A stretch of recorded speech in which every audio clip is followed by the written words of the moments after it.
Bonsoir à tous. Mardi, nous sommes le 5 mai 2020. Bienvenue dans votre émission Covid-19 à vos questions. Dans cette émission de ce jour, nous allons centrer notre débat sur le thème Covid-19, dépistage de masse, avantages et inconvénients. Pour évoquer, bien sûr, la thématique ou le thème du jour, nous avons sur ce plateau Dr Kokou Sika Dogbe. Il est bien sûr médecin de santé publique. Bonjour, docteur, et merci d'être là. Bonjour, chers téléspectateurs. Bonjour. Voilà. Ça fait longtemps, hein, on n'a plus entendu parler de docteur Dogbe. Oh vous êtes au pays ou je suis là comme vous le voyez. Je suis là comme vous le voyez. En fait, disons donc aussi, on devait aussi aller un peu à l'extérieur, regarder dans la sous-région. Oui. On était un peu à l'Ouest pour une expertise et puis bon, ça a pris fin, on est revenu. Voilà, merci. Ce qui a fait qu'entre-temps, on n'a plus la chance de vous côtoyer pendant 2-3 ans, bientôt 4 ans. Alors, nous allons bien sûr aller dans les méandres du sujet du jour. Dépistage de masse, avantages et inconvénients. Docteur, d'entrée de jeu, quand on parle de dépistage de masse, concrètement, c'est quoi? Ok, dépister, en fait, c'est essayer de chercher au sein de la population un certain nombre, n'est-ce pas, de critères de santé, n'est-ce pas, qui permettent de pouvoir sortir un peu de la masse, disons, les sujets qui sont des sujets qui sont potentiellement à risque, si on veut aller de façon terre à terre. Et dans ce cadre bien précis, c'est de savoir au sein de cette population quelles sont les personnes qui sont susceptibles, n'est-ce pas, de pouvoir créer, enfin, un peu de désordre, entre guillemets, c'est-à-dire contaminer, propager la population. Et c'est dans ce sens-là que le dépistage est important, dans le cadre de la lutte, lorsqu'il s'agit d'une épidémie comme celle-ci, le coronavirus actuellement, le Covid-19 qui est là. Et donc, l'accent est aussi mis sur le dépistage pour pouvoir essayer donc, non seulement d'identifier, mais aussi de mener une lutte plus concertée pour que, disons donc, l'épidémie ne propage pas. Qu'on arrive quand même à arrêter un peu, disons donc, ce phénomène au sein des populations. Dans le cadre de cette maladie à coronavirus qui n'épargne aucun pays visiblement du monde entier, ça revient toujours cette notion de dépistage de masse. Et on se pose la question au Togo, est-ce qu'il faut aller à cette étape de la chose au vu de l'évolution de la maladie au pays? Bon, ça dépend de la stratégie de chaque pays. Il y a des pays qui ont aussi adopté cette stratégie. Oui. Mais pour le moment, au niveau de notre pays, vous savez aussi que les pays africains aussi ont un système de santé qui sont aussi relativement, c'est vraiment robuste à des moments, mais aussi qui souffrent aussi des insuffisances. Donc il était question de pouvoir voir quelle stratégie la mieux adaptée. Ce qu'on fait maintenant, c'est que lorsque vous avez donc des signes qui sont là, la personne qui présente une fièvre, avec des signes qui l'accompagnent, la toux, voilà, donc avec les autres signes que nous allons détailler tout à l'heure. Bon, on essaye donc de voir qu'est-ce qu'il faut faire. Donc, on fait ce qu'on appelle alors, on envoie les équipes de surveillance, ils font alors une investigation. Et lorsque l'investigation, n'est-ce pas, nécessite, et là, dans ce cas, lorsque ces signes-là sont patents, on va, n'est-ce pas, à un prélèvement qu'on fait, on dépiste, on fait le prélèvement, et on va à la confirmation au laboratoire. Et lorsque c'est confirmé positif, tout un dispositif est là pour pouvoir prendre en charge alors cette personne directement dans un centre de traitement où les soins sont donc donnés. Mais ce qui est aussi important de souligner, nous avons aussi des porteurs qui sont des porteurs asymptomatiques, c'est là aussi la complexité. Voilà. Donc, Ça se complique un peu. Oui, c'est une nouvelle maladie. Donc, on est en train de l'étudier encore davantage. Au début, c'était pas l'accent, mais avec le temps, on découvre qu'il faut quand même aussi faire aussi une stratégie particulière vers les porteurs asymptomatiques. Et ces porteurs aussi, lorsqu'ils sont dépistés, voilà, on a vu la question de dépistage, et qu'ils sont dépistés, ils ont aussi une prise en charge qui est vraiment appropriée dans des lieux qui sont dédiés à cela. Voilà. Alors, quand on parle bien sûr de ce dépistage de masse, est-ce qu'il y a vraiment de l'avantage pour ça? Bon, c'est l'idéal au fait.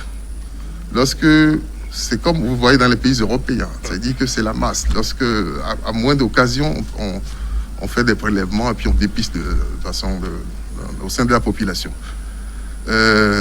Ça permet quand même de pouvoir aussi, extirper de la population tout ce lot-là, les porteurs, surtout les porteurs asymptomatiques, qui permet de pouvoir aussi les prendre en charge. C'est ça aussi l'avantage de ça. Mais dans nos pays où vraiment les moyens sont un peu limités, il faut quand même essayer de cibler certaines stratégies vers les plus efficaces et les plus, qui permettent de pouvoir, avec les moyens que nous disposons, de pouvoir contenir la maladie.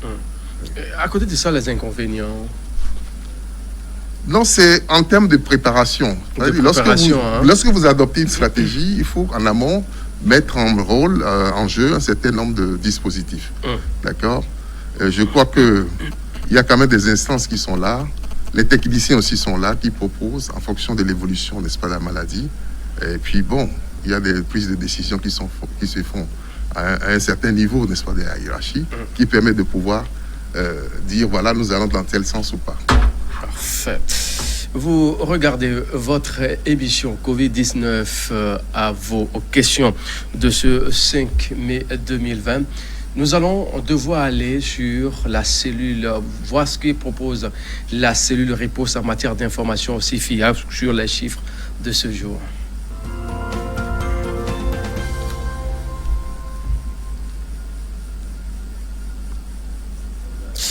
Retour sur le plateau de votre émission. Nous sommes bien sûr le 5 mai 2020. À ce jour, nous avons 45 cas actifs, 74 cas guéris, 9 décès, 128 cas confirmés au total. C'est le chiffre que nous avons à ce jour. Et un petit détail de la situation nous montre clairement qu'au jour d'aujourd'hui, le 5 mai 2020, nous avons enregistré 2 nouveaux patients qui ont été testés positifs sur les 471 dépistés ce matin. Il s'agit bien sûr d'un homme de 51 ans, togolais résident à Agoué. Il est un cas suspect. Un homme de 54 ans, togolais, résident à Lomé, qui est un cas suspect. Il n'y a pas eu de nouvelles guérisons ni de nouveaux décès ce jour. Et il faut noter que le Togo a enregistré 128 cas confirmés de contamination à Covid-19, dont 45 actifs, 74 guéris et 9 décédés. Il faut également souligner que au total, 8362 tests de dépistage ont été effectués sur toute l'étendue du territoire national. Voilà un peu le tableau de ce jour de 5 mai 2020. On continue pas à enregistrer à petit feu de nouveaux cas de contamination ou bien de cas confirmés à Covid-19. Un Togolais de 51 et un autre également de 54 ans.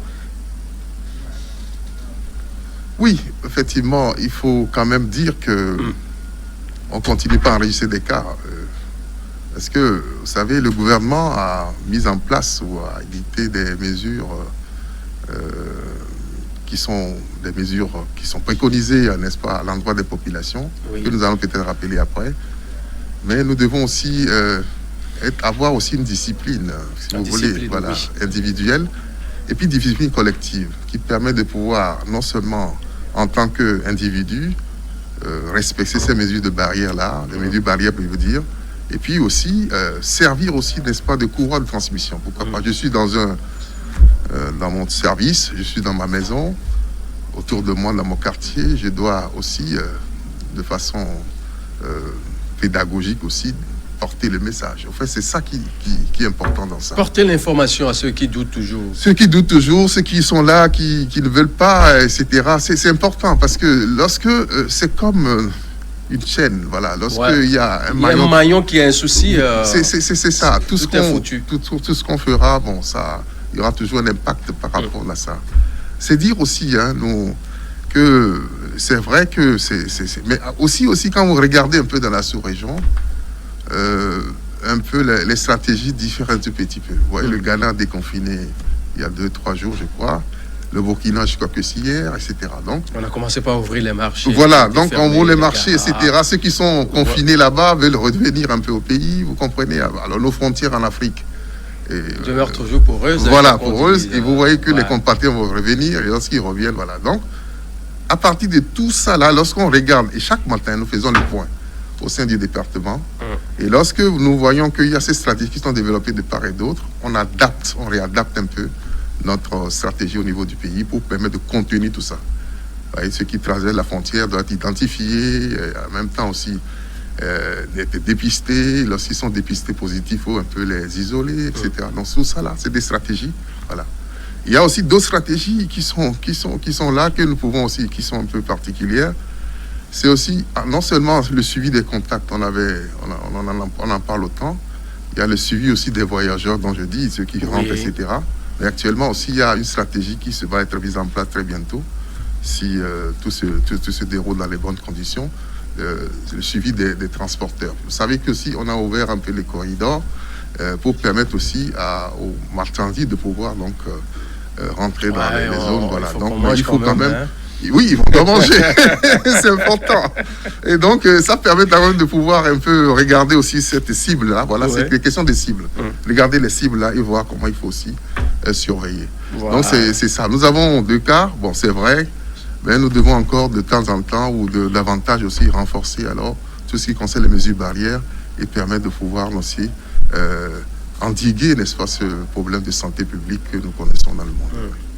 Alors, il est bien vrai qu'on parle de ces chiffres-là qui grimpent, mais à côté, il faut souligner que l'autre bonne nouvelle, c'est qu'on enregistre des guérisons. On est jusqu'à 114 cas guéris. Oui. C'est quand même un grand boulot qui a été fait, qui est toujours en train d'être fait au centre de prise en charge. Comment ça se passe dans tout son ensemble? Quand vous allez à la rencontre de briefing, de toutes les activités qui ont été menées, comment ça se passe au juste? Ok, non, loin de vouloir nous dire parce que le secret du couvent, mais non, il n'y a pas de... Non, ça, c'est pas un secret, non. Lorsque la personne est dépistée, vous savez aussi, je l'ai dit ailleurs, moi, j'ai fait un peu le tour des pays de l'Afrique. Ça, c'est une fierté nationale.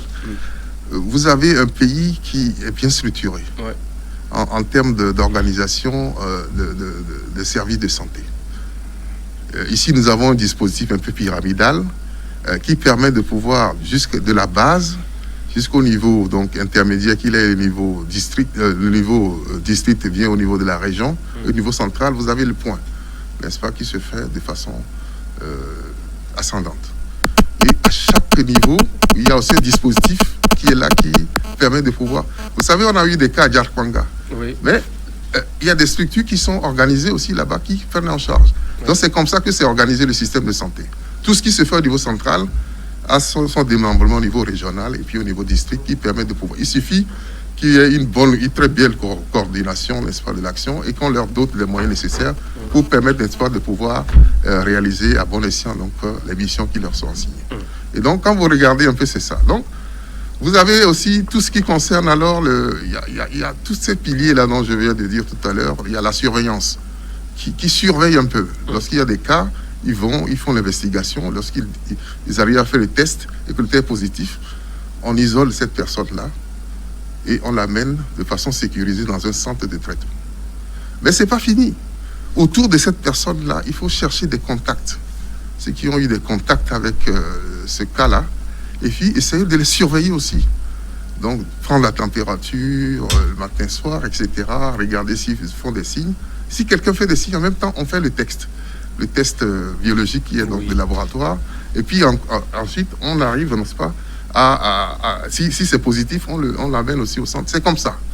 Et donc, dans ce système-là, quand vous regardez que c'est une personne qui doit être la cause des autres, vous comprenez que nous devons respecter les gestes barrières qui permettent de pouvoir rapidement. Et alors, dans ces temps de prise en charge, il y a des spécialistes qui sont là. Il y a des protocoles qui sont aussi administrés à ces patients en fonction de son statut, c'est-à-dire qu'on n'administre pas pour le plaisir d'administrer. Mais on prend les constantes, on regarde un peu la personne, on l'examine, et c'est en fonction de ça que le collège des médecins qui est là décide de tel protocole, donc vous devez prendre ceci, etc., etc. En fonction, n'est-ce pas, disons donc des signes, des symptômes que le patient présente. Et jusqu'à présent, félicitations à nos collègues qui sont là-bas, ils font un travail de très bien. Vous allez dans ce centre-là, vous allez voir même que c'est un centre qui est, je peux dire en guillemets, zonalisé, si vous voulez. Il y a des zones rouges, les zones oranges, les zones, voilà, qui permettent quand même à toute personne de pouvoir faire attention pour pouvoir rentrer là. Et donc, tout ce qui concerne la prévention et le contrôle de l'infection est là. Et à chaque fois qu'ils font des transferts des patients, vous voyez, la logistique est là, adaptée. Vous avez aussi des gens qui sont formés en la matière pour décontaminer, désinfecter les sites, etc. Le lavage des mains. Le lavage des mains doit être vraiment un truc qui est systématique. Je crois que c'est ça aussi qui est important, avec tout ce qui se comporte. Donc, nous avons aussi des médicaments qui sont disponibles. Et il faut quand même le dire que c'est donc une prise en charge qui est gratuite. Il permet quand même aux gens de pouvoir se prendre en charge. Voilà aussi une information qu'il faut relever, parce que d'aucuns disent que si jamais si je tombe malade... Ah non, c'est gratuit, c'est gratuit. Selon ce qu'on leur dit, sur les réseaux sociaux, c'est que si vous tombez malade, vous allez vous prendre en charge. On les explique que cela n'est pas possible parce que c'est l'État qui prend tout en charge. Mais les gens tâtonnent toujours, doutent toujours de ce qui se fait. Non, je crois qu'il faut quand même relever ça. Nous avons, quand vous allez dans les autres pays, ce n'est pas aussi ces stratégies. Il y a même des cas contacts, ou bien les gens qui sont en contact, qui sont isolés, qui sont dans des lieux bien définis, qui sont pris en charge. Parce que vous ne pouvez pas rester aussi là. Et puis bon, voyez, donc vous êtes pris en charge. Et puis sur le plan, ceux qui sont aussi les cas contacts, on a dit, les cas asymptomatiques aussi, parce qu'il ne faut pas aussi mélanger ceux qui font la maladie et puis ceux qui sont aussi asymptomatiques. On a pris une stratégie qui permet de laisser, ou bien de confiner les gens qui sont asymptomatiques dans un Daoba, qui est là. Et puis bon, donc le centre de prise en charge qui prend en compte alors les patients qui présentent des signes. Et les signes, il y a des signes de gravité qu'on peut avoir, des signes qui sont mineurs, et puis des signes qui sont aussi modérés. Docteur Kokou Sika Dogbe, nous allons essayer maintenant peut-être de jeter un coup d'œil.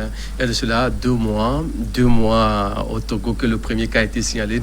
Si j'ai bonne mémoire, c'était le 4 ou le 5 mars dernier. Le 5 mars, oui. Et l'information a circulé comme ça. Et de ce jour-là, 60 jours de passé à ce jour, où nous sommes aujourd'hui, le 5 mai 2020, si vous êtes demandé d'analyser un peu l'évolution et les traitements, tout ce qui se fait dans tout son ensemble, est-ce que le mal est plus ou moins maîtrisé? Oui, au Togo, moi je dirais qu'il y a des efforts. Comparé à d'autres pays. Oui, il y a des efforts qui sont faits. Oui. Il y a des efforts qui sont faits. Et vous avez un cas qui est arrivé, après on a eu une accalmie, et après on a, à partir de ces contacts-là, vous voyez, au début c'était donc, on disait que bon, c'est ça que c'est venu peut-être de l'extérieur. Mais ce qu'il faut dire maintenant, c'est que on a fermé les frontières, on a fermé l'aéroport, en fait tout ce qui est transport, etc. Mais ce qu'on constate maintenant, c'est qu'au sein des populations, ça commence par, vous voyez, prendre un peu feu. Donc, ça veut dire que nous allons vers ce qu'on appelle une contamination, une transmission un peu communautaire. Et c'est ça que nous devons éviter. C'est-à-dire que faire en sorte que lorsque moi je suis malade, je puisse pas aussi, je puisse rapidement prendre conscience, et puis lorsque je suis dépisté, que je puisse être pris en charge. Mais il y a dans certaines conditions où on ne l'isole pas dans un centre dédié comme ça, mais les gens qui sont... Il y en a eu dans des pays comme le Burkina, etc. Mais vous devez être conscient. C'est pourquoi je dis qu'il doit y avoir une discipline un peu personnelle. C'est-à-dire vous devez protéger aussi votre entourage, protéger aussi votre famille, protéger tout le monde pour permettre quand même de pouvoir susciter disons donc tout ce qui concerne alors les prescriptions que les médecins vous diront. Ce qui veut dire qu'on est sur la bonne voie. Moi, je suis confiant. Mais nous devons aussi faire beaucoup d'efforts. Beaucoup d'efforts dans la sensibilisation. Et déjà, je tiens à vous remercier les médias pour vraiment tout ce qui se fait. Et nous devons encore poursuivre davantage. Vous savez, quand vous allez même dans les ruelles, vous regardez, il y a encore des comportements qui restent encore. Il faut quand même qu'on aille vraiment à 100%, on fait de ça, même si on s'approche de 100%, c'est déjà bien, pour permettre aussi de pouvoir aussi s'assurer que là où nous allons vraiment, parce que sinon vous voyez encore les enfants jouer, vous avez encore des gens, voyez, quelquefois on se pose encore des questions. Il faut encore qu'on accentue la sensibilisation, qu'on aille encore davantage, qu'on parle aussi à toutes ces personnes-là pour permettre de pouvoir respecter ces gestes barrières, lavage des mains comme on a dit, et lorsqu'on veut tousser, on tousse avec un mouchoir, voilà, et puis donc on sécurise tout ça là en mettant dans une poubelle ou dans le pli du coude, etc.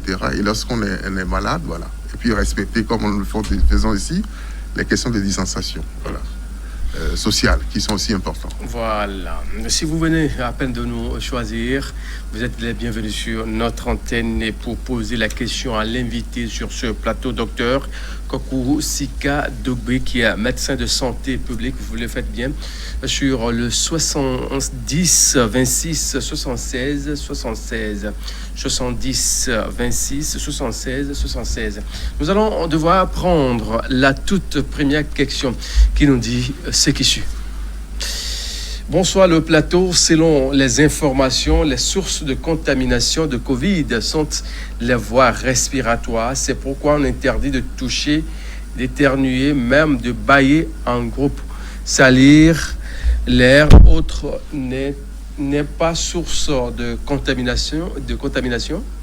Non, vous savez, lorsque la transmission se fait par les gouttelettes, lorsqu'on tousse, etc., ce qui sort, n'est-ce pas, lorsqu'on éternue aussi également ce qui sort. Et donc c'est ça. Et là, ça reste dans l'environnement, donc l'air le porte. Et lorsque la distanciation n'est pas respectée, ou bien la personne n'a pas porté de masque, et ça c'est la probabilité que vous soyez, n'est-ce pas, contaminé, elle est très forte. Donc l'air constitue un élément important. Et lorsque je suis malade et que je t'éternue et j'émets donc ces gouttelettes qui portent un peu le germe et que quelqu'un n'est pas loin de moi, etc. Lorsque même ça se dépose sur les surfaces, etc., que par mégarde je peux toucher, que j'amène aussi les mains vers ma figure, le nez. Vous voyez, dans les messages de sensibilisation, je crois que ces aspects sont bien relevés. Je peux aussi donc l'attraper. Donc, l'air constitue un élément important lorsque vous toussez, que vous êtes malade et que les gouttelettes vont dans l'air et que l'autre, il se met en contact et puis il expire et puis il prend une partie et puis il souille un peu le nez, la bouche, etc. Bon, vous avez Parfait. Vous avez donc. Une autre question sur notre plateforme du jour. Quel est le rôle de l'OMS, l'Organisation mondiale de la santé, dans le traitement du coronavirus? Fait-elle des recherches pour trouver un remède ou un vaccin approprié? Oui, l'OMS, c'est notre institution conseil aussi. Vous savez, c'est au niveau du monde. Donc, il donne des conseils aux pays.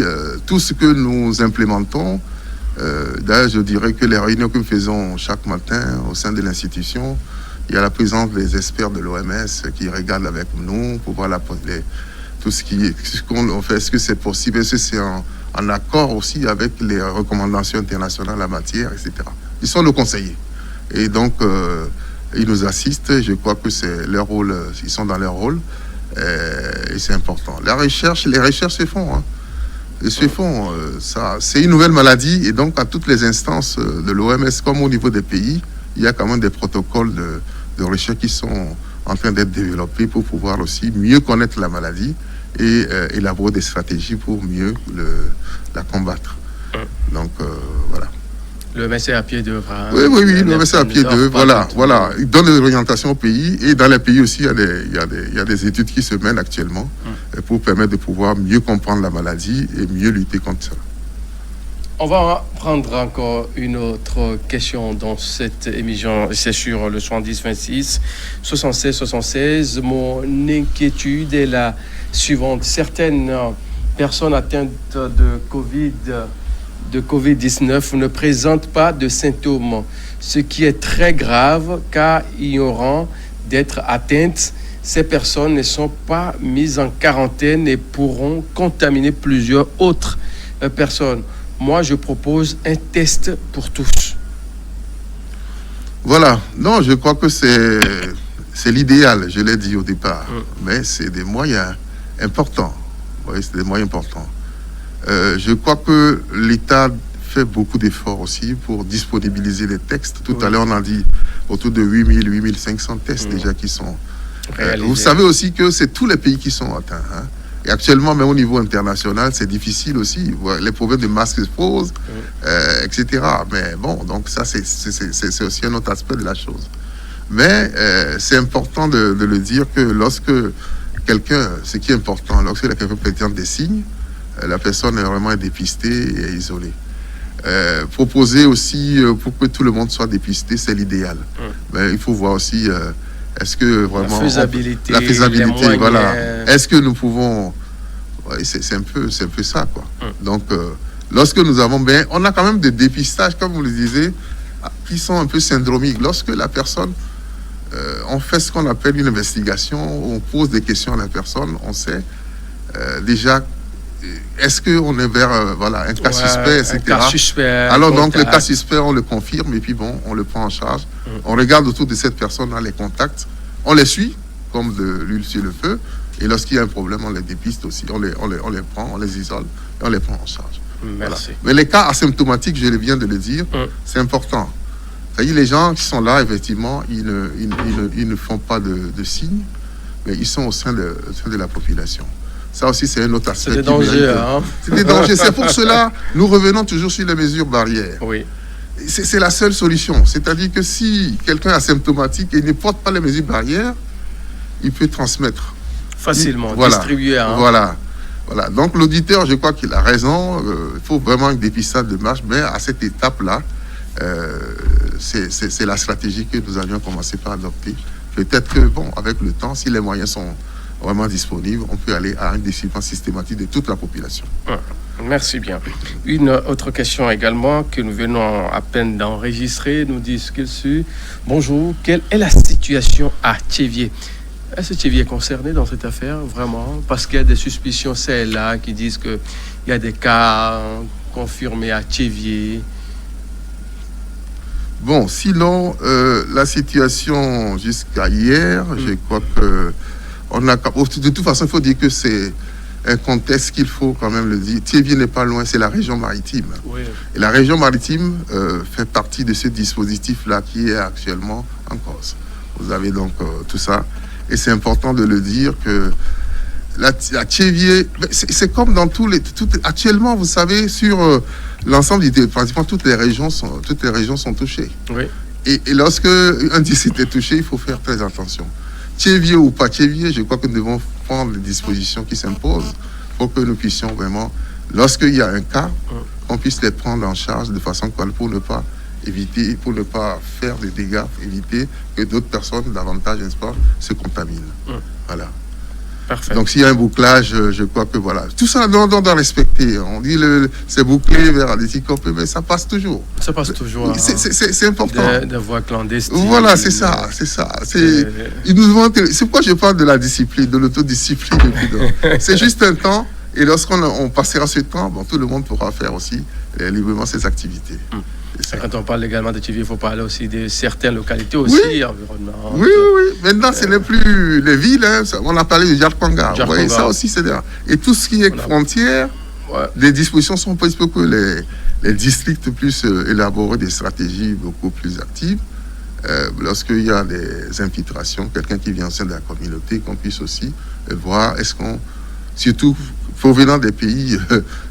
nous tous, nous sommes vraiment atteints, mais lorsque c'est Il y a des surveille, hein. Voilà, on surveille. Surtout au niveau des frontières. Voilà, des frontières qui sont poreuses. Là, voilà. Par exemple, son vicomdier, il a coincé. Voilà, vous comprenez le mono. Je vous dis, les gens prennent la pirogue et puis c'est vite fait. Ils vont saluer, s'attendre de l'autre côté. Saluer et puis revenir. À la maison. Donc c'est tout ça aussi. Donc il faut vraiment limiter aussi tous ces déplacements-là et aller juste à l'essentiel. Et voilà. Et appliquer ces mesures barrières dont on a dit, la distanciation sociale, etc. Porter des masques, lavage systématique des mains avec de l'eau, n'est-ce pas, et du savon. Ça aussi, c'est important, hein, le lavage des mains là. On a comme l'impression aujourd'hui que le port des masques a pris oui. sur le lavage des mains. On ne voit plus vraiment les gens se laver les mains. On les voit plutôt porter beaucoup plus les masques et on dit bon, on va porter les masques et puis bon. Mais je crois qu'il y a eu aussi beaucoup d'efforts. Quand vous regardez, moi j'ai vu même des personnes dans les quartiers qui ont mis le dispositif. Oui, il y en a plein. Oui, mais c'est la pratique, hein. Voilà, c'est ça. Voilà, maintenant, c'est laver les mains, mais il faut aussi savoir se laver les mains. Les gens vont rapidement y mettre rapidement là. Non, mais il faut vraiment du temps. Tu sais, c'est de l'art aussi. Il faut frotter bien dans les mains.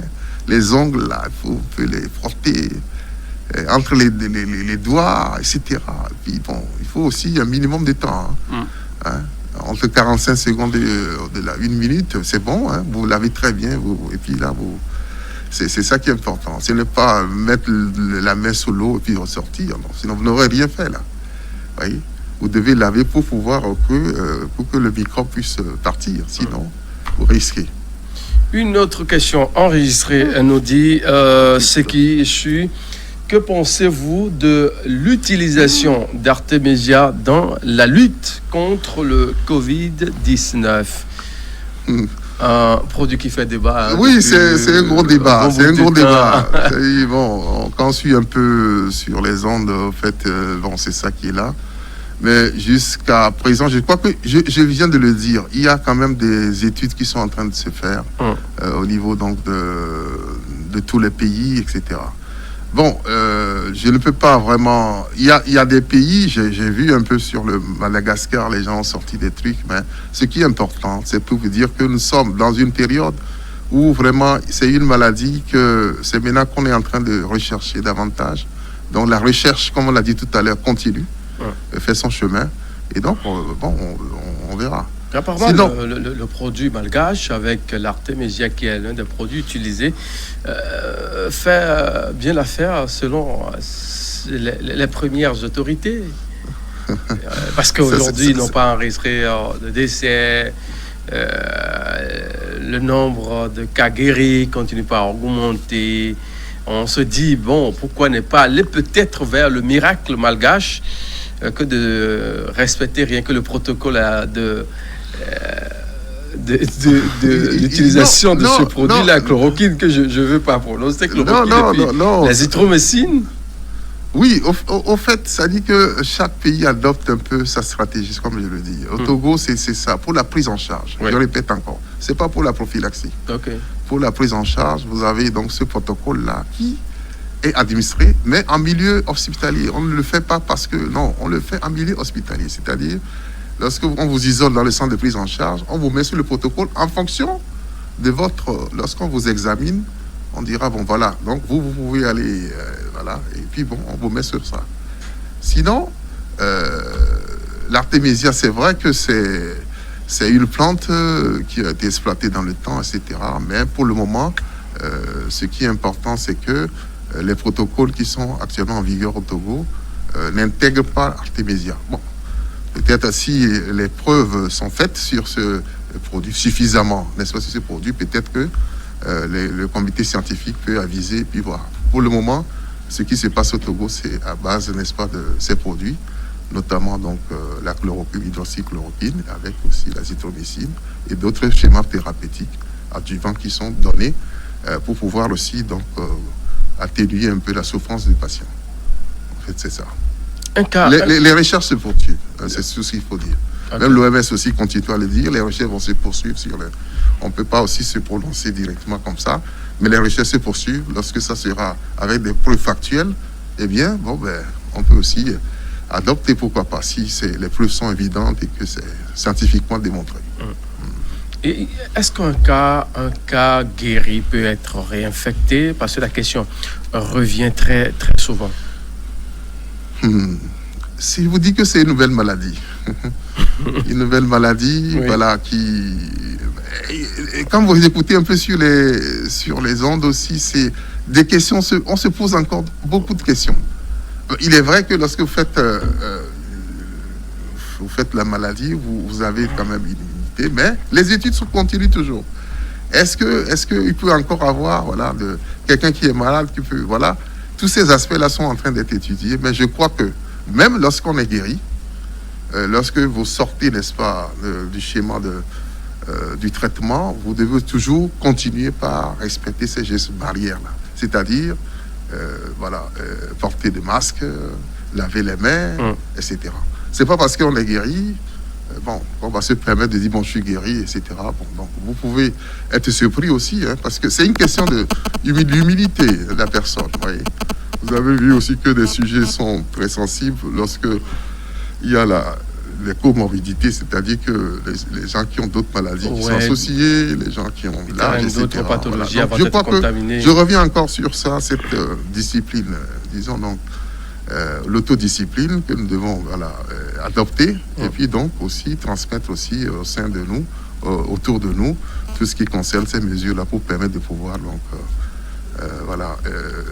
gagner cette bataille-là que nous avions depuis la commencé. Le téléspectateur suivant nous pose cette question qui suit. Bonjour, docteur. Des rumeurs courent comme quoi on distribue de la chloroquine à la population de Kara. Est-ce vérifié? Non, je ne crois pas. Je dis, et je le répète encore, le Togo a adopté, disons, dans ce protocole qui est un protocole qui est donc la chloroquine associée à d'autres produits, mais qui est administré au sein des centres de traitement. Voilà. Et je vais encore répéter que ce n'est pas seulement Lomé. Ces centres-là sont décentralisés maintenant dans les régions et dans les districts. Je vois jusqu'à Yarkanga, etc. Vous avez donc des structures qui sont là, qui prennent en charge avec ce protocole-là. Et ce protocole-là est uniforme. De Lomé jusqu'à Saint-Cassé, c'est comme ça que le comité des scientifiques et techniques a proposé donc ce protocole-là pour que le traitement soit harmonisé, n'est-ce pas, depuis Lomé jusqu'à Saint-Cassé, pour que tout médecin ou bien qui devant le patient sait ce qu'il doit faire en matière, n'est-ce pas, de traitement, en matière aussi de prévention, tout ce qui concerne les conseils, etc. Et aussi tout ce qui est le contrôle, la prévention et le contrôle de l'infection. Tous ces dispositifs-là, tout ce qu'on fait au niveau de Lomé est implémenté au niveau de ces régions et puis des districts pour une prise en charge par les gens. Donc, distribution à base communautaire, non.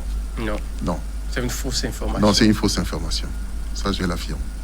C'est une fausse information. Les gens peuvent aussi procurer de la chloroquine et faire ça, mais sur le plan officiel, c'est même pas recommandé. Parce que vous savez, la chloroquine aussi a eu des problèmes dans le temps, des résistances, etc. Pour le moment, c'est le seul protocole qui tient la route un peu. Si nous ne faisons pas attention, que nous utilisons de façon désordonnée cette chloroquine, on peut aussi aller à une résistance, pourquoi pas, qui permet de pouvoir ne plus sauver des gens avec ça. Donc c'est important de pouvoir le garder et ne pas permettre, n'est-ce pas, à ce qu'on fasse une chimioprévention, etc. Donc, mais c'est dans les centres de prise en charge. Du moins au Togo, c'est ce qui est retenu. Ok. Merci bien. Le téléspectateur suivant nous dit ce qui suit à travers sa question.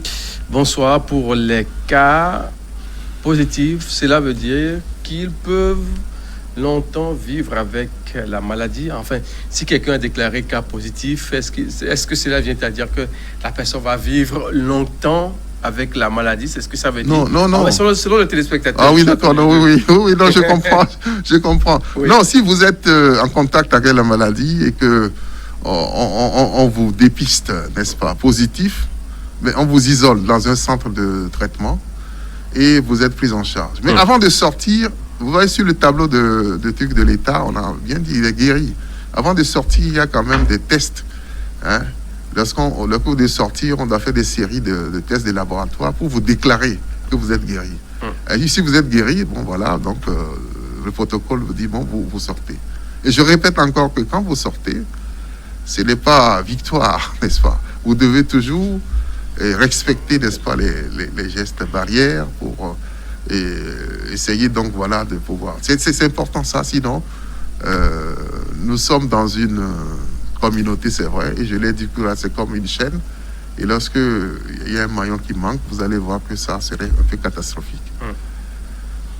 On va enregistrer également cette question suivante qui nous dit ce qui suit. Pourquoi le Togo n'a-t-il pas parlé du remède malgache, la potion magique du président Rajoli? Pourquoi on n'en parle pas vraiment au Togo? Pourquoi on utilise ça? Je pense que vous avez quand même réussi à répondre à cette question. Oui, effectivement. En partie. Oui, c'est ça, en fait. Les recherches se poursuivent. Vous savez, dans tout ça, là, l'université aussi fait des grands efforts. Hein, avec, comment encadrer les praticiens, comment... Il y a beaucoup dans tous les secteurs. Vous avez l'organisation de cette lutte-là, ce n'est pas seulement le ministère de la Santé. C'est aussi les autres secteurs, hein, le secteur de l'université, les autres de la communication, comme vous autres, etc. C'est ça, c'est une lutte un peu intégrée. Et donc, voilà, lorsque les preuves seront scientifiquement démontrées, je pense que nous pouvions quand même, voilà. C'est important. Il y a une autre téléspectatrice ou téléspectateur qui nous dit ce qui suit bonjour. New World, merci pour le travail que vous faites pour la lutte contre Covid-19. Je suis Kassenyi, un membre du club jeunesse contre Covid-19. Nous sensibilisons aussi pour les gestes barrières contre la pandémie à base des vidéos. Nous souhaitons peut-être rencontrer l'un des membres du centre de traitement où c'est la cellule riposte qu'on peut rencontrer s'il y a des jeunes qui ont des expertises, qui ont des choses à proposer allant dans le sens de la riposte. Qui est-ce qu'on peut rencontrer ou bien on peut le faire comme on veut, quand on veut, là où on veut? Non, je l'ai dit que dans les régions, dans les districts, il y a quand même... C'est la même structuration. C'est-à-dire que ce qui est au niveau central, les mêmes informations sont relayées au niveau régional et puis au niveau district, etc. Et donc, lorsqu'on prend par exemple les piliers ou bien les différentes unités, commissions qui sont en place, ces mêmes commissions aussi existent de façon décentralisée. Et donc, il y a tout ce qui concerne la communication aussi, ces personnes, et les autres aspects, la prise en charge. Mais il y a des domaines qui sont un peu dédiés au personnel de santé. Vous savez, lorsqu'on prend par exemple les investigations, quelqu'un qui est suspect, qu'on veut aller, on ne va pas dire à tout le monde d'aller. Donc, celui qui doit aller doit connaître un peu les risques autour de ça et porter aussi ce qu'il faut porter, prendre le matériel pour pouvoir faire le travail. Et de même que la prise en charge. Celui qui doit donner les médicaments doit connaître, doit aller à l'école de ces médicaments-là, doit connaître comment ça fait. Parce que c'est pas seulement, on donne les médicaments, c'est vrai, mais il faut aussi voir comment, est-ce que c'est... Il faut suivre le patient pour voir un peu que ça marche, etc. S'il faut, etc. C'est important de le dire. Donc, mais il y a des domaines qui sont des domaines transversales, de façon transversale, comme...